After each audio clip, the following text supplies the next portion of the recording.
I grew my TikTok from 0 to 150,000 followers in 6 months. So I see a ton of these kinds of posts on TikTok. And while this particular creator has a bunch of really great suggestions, content pillars and that kind of thing, I think a lot of these kinds of posts gloss over a portion that I think is really kind of important in regards to this kind of thing. So ultimately, the ability to generate a large following boils down to the prospective audience that you have in a particular niche or subject matter.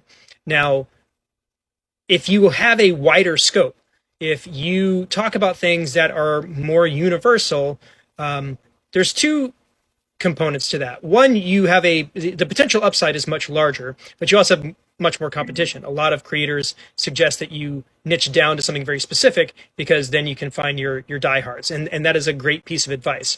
But certain kinds of content kind of lend themselves to these big followings. And to me, the one that I think is the most, I don't want to say suspect, but is kind of self-serving is what I call meta content, which is content creators creating content for other content creators and how to create content.